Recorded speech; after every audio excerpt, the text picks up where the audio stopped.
Hey, welcome back to Always Learning. And what are we doing today? Well, today we're learning how to process a deer. Some people had asked me to show you how you do it. I'm going to show you how to do it. It's pretty simple. Just keep a few things in mind when you're doing it. All right, so here's the doe I shot. I just have it in a little 5-day Coleman cooler. The Yeti would probably work fine. Just something that's going to hold ice, keep it fairly cold. I'll rinse this out probably every day, but I just like to give it a good ice bath for 2 days to kind of soak some of the gaminess out. Also, deer hair floats, so if you processed it in the field and you got any deer hair left over, you can strain it out or take it off the top just to kind of keep that process getting clean every time. But next we're gonna cut it into little pieces. I just do two things. I keep the fillets and I keep the back straps, which I cut into little steaks, and everything else I grind up into hamburger, but I will show you the process. Next important thing is you want to take all your components that you're going to be using in the grind. It's going to touch the meat and put it in the freezer for at least 30 minutes so it'll get nice and cold. This is your tenderloin. You're just basically going to cut the silver off the back of it.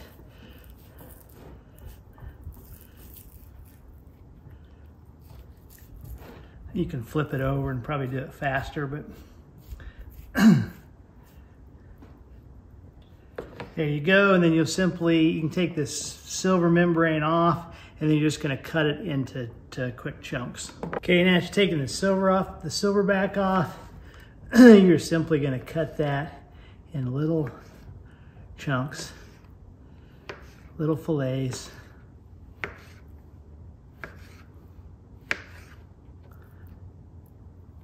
They're brown because they're starting to get a little oxidated because I've been having them running in the water this morning, but I'll put them in the freezer, and then you just make like little fillets. You can wrap bacon around them. They're very tasty. Don't have a lot of whole game taste to them. All right, you just start pulling them up, and you can make these into, you can make these into roast, but you're just gonna cut all this fat off.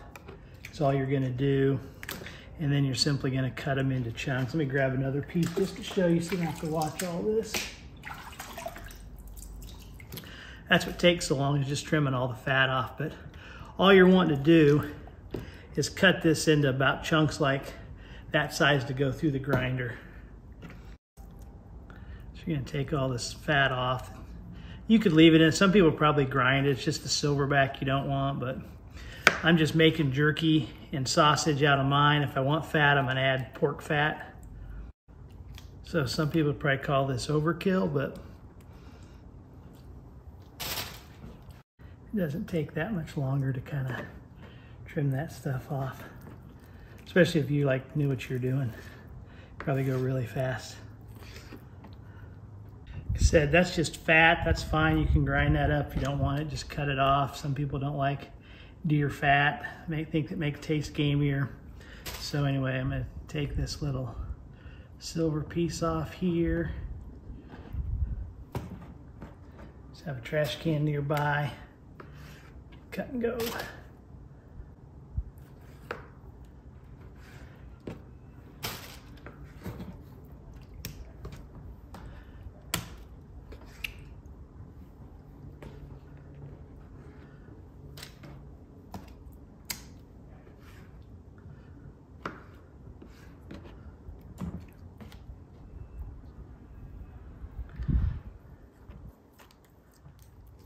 Like I said, I really don't know what I'm doing. I mean, I've done this a couple times now, but process is pretty simple. Just depends on how, much stuff you want to take out of your meat. All right, there it's all cut up. At least some of it just in cubes, and then we'll run it through the grinder. You can get it as cleaned up as you want. Some of this fat's not bad to have in there. Some people, when they run it through the grinder, they're running through 50% pork or 25% pork, 25% hamburger. I just make it mostly into jerky. If I'm making it into sausage, I'll regrind it after it's frozen and run it through the grinder with pork or hamburger, whatever beef I'm gonna make the sausage out of. But for jerky, I just use the ground up venison. Okay, there's all my meat. I've got it in 2 Tupperware things. I'm gonna run it in the put it in the freezer for about 30 minutes just to get it nice and cold. So when I run it through the grinder, it doesn't grind it down. And then there, I've got my back straps all cut up into fillets, and I'm going to put those in Ziploc baggies or vacuum seal them into baggies. All right, so I took the grinder out of the freezer. I put it on. I've got my meat. It's not totally frozen. You want it partially frozen. It's probably a little too warm. One key thing with the grinder is if you get a foot pedal, it makes it go faster. So I'm going to dump the cut up meat into the big black tub, run it through the grinder, put it in the little Tupperware things, and then put it in the bags. Like I said, if you're doing a lot of meat, you're going to want to make sure that this meat is frozen, but it's going to be close enough. And like I said, I don't have that much here. This grinder is going to make short work of it. Like I said, then we'll take the hamburger and we'll put it back into in the bags.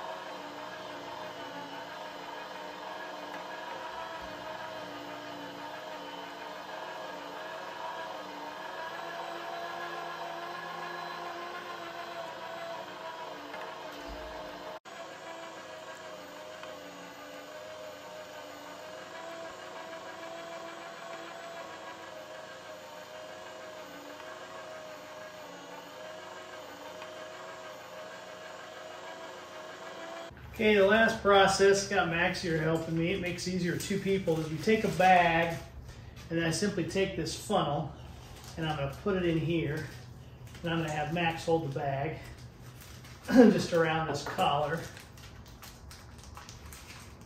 Nice and tight.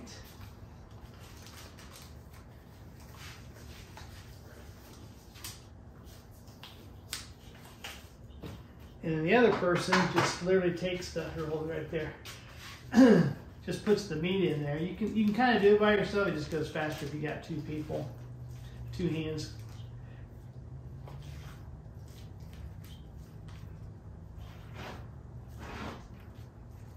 Did we use this funnel or we use a Dixie cup last time, or a Solo cup last time?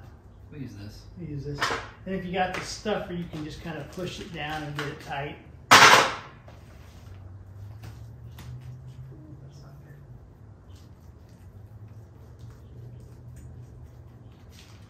And you just want to get it so it's full, but you got enough room to tie it off.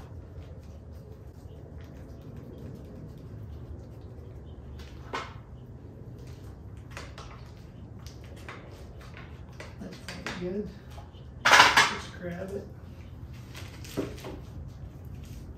If it's not, just squeeze it out. Spin it. And then we got a hog clamp.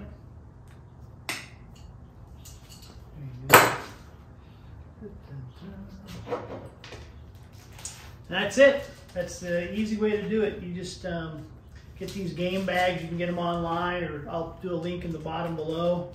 Also, this is just hog pliers. They also have an automated system if you're going to be doing it by yourself. But that is how you process a deer. All right, there you go. That's how you process deer meat. It's a pretty simple process. You really just need a grinder and a sharp knife and some game bags. You can also put them in some Ziploc bags, get all the air out of them, wrap them. Some people wrap it then in parchment paper and or butcher block paper, and then they simply put them in the freezer and they are good to go. Thanks for watching.